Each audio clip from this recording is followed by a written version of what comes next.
this just, I think just broke me down.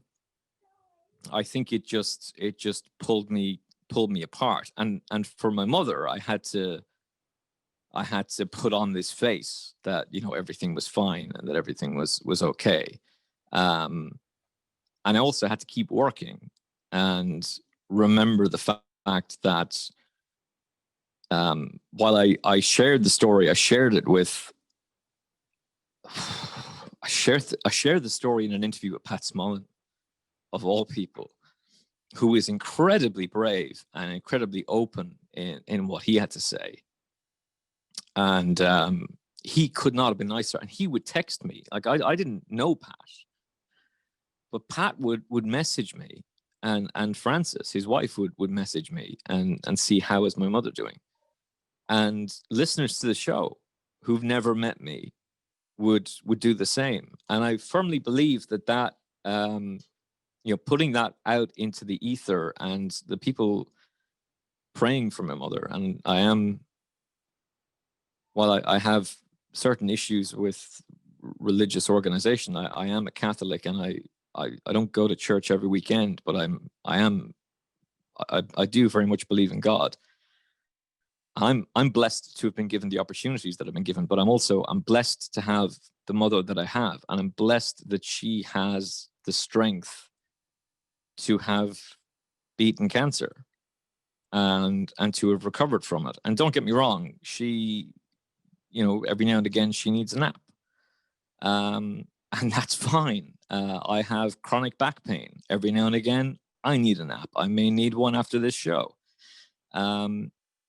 But bringing her down to Waterford last year and getting to see her ring the bell that she'd beaten it was one of the happiest sights that I've ever seen.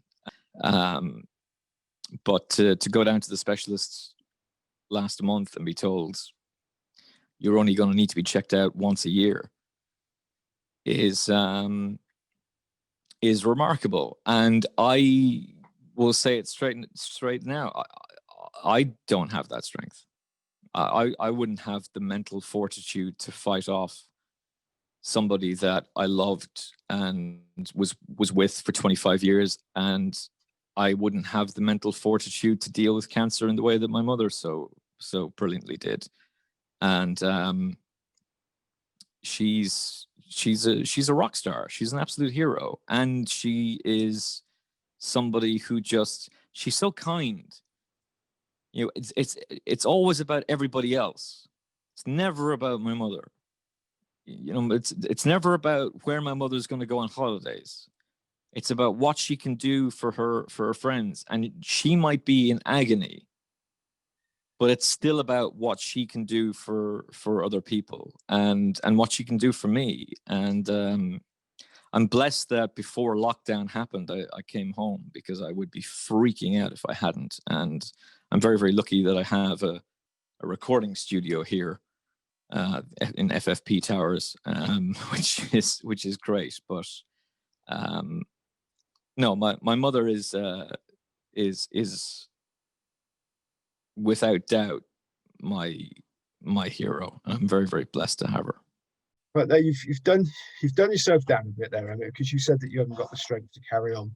But in 2018, you worked in Cheltenham, Aintree, Epsom, Royal Ascot, Goodwood, and then your poor mum became poorly. So you basically put your career on hold until she's got better, which she has, and now you're bouncing back. So you obviously do have the, you have the strength to do it. Now, you got some opinions on racing that you wanted to share, specifically how technology is developing so fast and the people in charge don't really realize it. Yeah. So technology continues to evolve, and it's evolving at a rapid rate. And the only thing that TV and radio have in their advantage is live. And who's to say that when the racing rights come up in 4 years' time, that it's not going to be Eurosport that come along? and put in the bid? Who's to say that it's not going to be racing TV that go, right, let's go for it, and let's become a full-blown, we're the dog's bollocks of racing. And why not? They have 2 EPGs, they have 2 channels, because we know that, because they had a dedicated Irish channel for Christmas last year, which I assume that they will use again this year.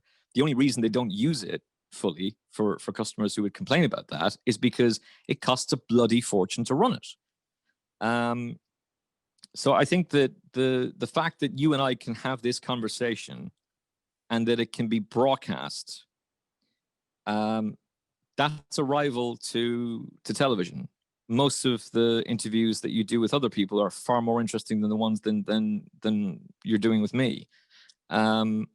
Podcasts, if I'd said to you 20 years ago, hey, do you want to come on my show?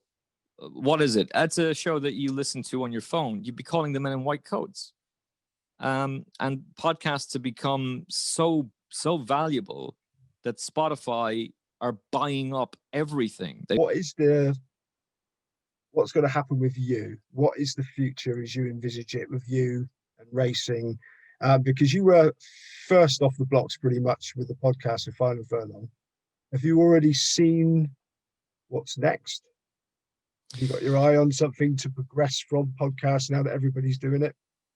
I don't necessarily think that there needs to be a progression from podcasts. I do wonder about video content and whether or not that's something that we're going to have to start doing, that we may have to look at that a little bit more. But then again, I look at other research that says people like the balance between video and audio. No, I have not. I don't have a tesseract where I can move through time, or however that worked in the Marvel films. I don't have the time stone, and I don't have the tesseract that allows me to just move through space. So I can't tell you exactly how all of this is going to play out. But COVID sped all this up because COVID locked us down, and because we couldn't do anything. If you didn't embrace podcasts beforehand, when Nick Luck enters the podcast market, you probably embraced it then because he's such a bloody brilliant broadcaster that you'll go, well, God, if he's doing a podcast, maybe they're worth listening to.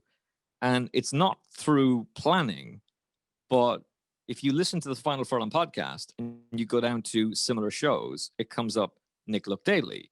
If you listen to the Nick Luck Daily podcast, it comes up similar shows, the Final Furlong podcast. I don't know why that is, and neither does Nick. It's not some concoction that we've come up with, some evil plan that we've come up with, but that's how that plays out. So people have probably embraced podcasts and audiobooks far more. And in America, the Kentucky Derby was the highest rated sporting event since the Super Bowl. But there's a slight downside to that. It had half the amount of people watching it than the previous year. And I think what's happened is that the NBA, like Disney, spent an absolute fortune on building that bubble in Disneyland so that they could get the NBA back on. And the ratings weren't there. People didn't tune in. And I don't think it was, some people make out that it was to do with the political movement. I don't think it was. I think it was that people realized, geez, these shows are great. And there's a lot of content that I can watch. And maybe there's more to life. And it's the diehard NBA fans that then come out and go, yeah, go Celtics. And that's why I think we're very lucky with racing that it got to continue during lockdown. I think it was incredibly important that it did. First of all, for the industry, but secondly, for the people involved in it. And just a brief shout out to the BHA and, to be fair, to Godolphin as well, who sponsor it, the Stud and Stable Staff Awards. I promoted the crap out of that on the Final Furlong as much as I could, because how difficult must it be to be a groom or a member of a stud or a stable when it was lockdown and there was no racing? How difficult is it to be a trainer I know, because I've spoken to them. And you've got owners who are saying, nah, I don't know. I don't think we're going to race this year. I think Nick Luck quoted 1,800 horses out of training on the flat this year that are fit and ready to race out of training because the prize money wasn't good enough. So just a brief recognition for them and all the incredible work that they do. But we're very, very lucky that our sport got to continue because it meant that all racing fans could keep watching the sport. However, it'll be interesting to see what the Premier League ratings are like. Are they as big as they once were? And is it as valuable as it once was? Is the Champions League ratings going to be good? So I don't have a crystal ball. I cannot tell you the direction that this is all going to go in. But I can tell you that don't be surprised that if in 4 years' time, and this is no insult to ITV and the team, that it's actually a streaming service like Netflix or Amazon that acquires the rights to horse racing, or that it's Eurosport or something like that. We don't know, because nobody would have predicted that the world would be almost on the brink of AI, and that we would be instructing our phones to play our favorite songs, and that we could listen to some of our favorite personalities on podcasts, or that you and I, Simon, could be doing a show like this. So the world is heading in a very, very exciting place in my mind. And it'll be hopefully somebody will be watching this and have the answer in a few years' time. But it's been wonderful talking to you, Emmet. Thank you ever so much, especially for being so candid with us. So, Emmet Kennedy, thank you very much. Simon, it's been my absolute pleasure. Thank you so much for having me on. You're welcome. Thank you.